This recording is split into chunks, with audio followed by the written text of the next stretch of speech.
Salam tout le monde, bienvenue sur notre chaîne d'actualité Maroc 24. Si vous trouvez cette vidéo intéressante, n'hésitez pas à la liker et à nous laisser vos commentaires. Aujourd'hui, mercredi 8 juin 2022, on a choisi de vous parler de la première réunion ministérielle des vrais États africains atlantiques tenue avec la participation de 21 pays de la façade atlantique, dont une quinzaine représentés au niveau ministériel. Cette réunion constitue une occasion de concevoir une vision africaine commune sur cet espace vital, de promouvoir une identité atlantique africaine et de défendre d'une seule voix les intérêts stratégiques du continent. Les ministres des États africains atlantiques ont décidé d'instituer le processus africain atlantique de Rabat pour le renforcement des capacités des structures étatiques, de la défense de l'unité nationale et de l'intégrité territoriale en termes de droit international et de la coopération transatlantique avec les États riverains de l'Atlantique, notamment avec les pays de l'Amérique latine. Restez avec nous pour plus de détails dans cette revue de presse préparée par l'équipe de Maroc 24 et tirée des sites d'information Challenge tels que les 360. Les ministres des États africains atlantiques ont décidé mercredi, à l'issue de leur première réunion ministérielle, de tenir leur prochaine réunion au Royaume du Maroc. La réunion ministérielle a été une occasion de concevoir une vision africaine commune sur cet espace vital, de promouvoir une identité atlantique africaine et de défendre d'une seule voix les intérêts stratégiques du continent.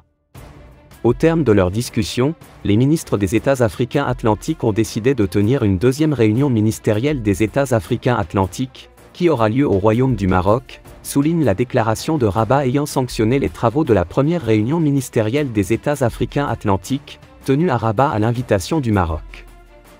Les ministres ont exprimé à leur plein soutien à la conférence des États africains atlantiques, en tant que cadre approprié pour capitaliser sur les opportunités mutuellement avantageuses de coopération, y compris avec les mécanismes régionaux, sous-régionaux et interrégionaux existants, dans le but de générer des synergies et de produire des réponses efficaces et proactives aux défis de cet espace partagé. Notamment à travers la désignation de points focaux dédiés à la coopération africaine atlantique. Les ministres ont rappelé, à cet égard, les déclarations issues des précédentes réunions ministérielles, dans le cadre de la coopération lancée depuis 2009, notamment la déclaration de Rabat en date du 4 août 2009, document fondateur et de référence du processus africain atlantique. Tenant compte de ces défis, la déclaration de Rabat adoptée au terme de cette réunion ministérielle, a souligné la nécessité d'agir collectivement à travers une coordination des actions sur un ensemble de thématiques stratégiques et de secteurs structurants, en vue de répondre aux impératifs de sécurité, de développement durable et de prospérité de cette zone commune. D'autre part, les ministres des États africains atlantiques ont affirmé que les États de la région ont la responsabilité première du renforcement des capacités des structures étatiques, de la défense de l'unité nationale et de l'intégrité territoriale en termes de droit international.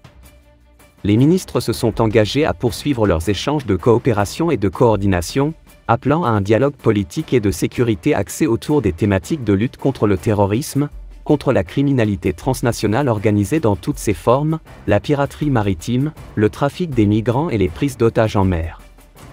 Ils ont également appelé à des échanges approfondis pour saisir les opportunités dans les secteurs de l'économie bleue, de la connectivité maritime et de l'énergie, ainsi qu'à des concertations continues pour relever les défis environnementaux.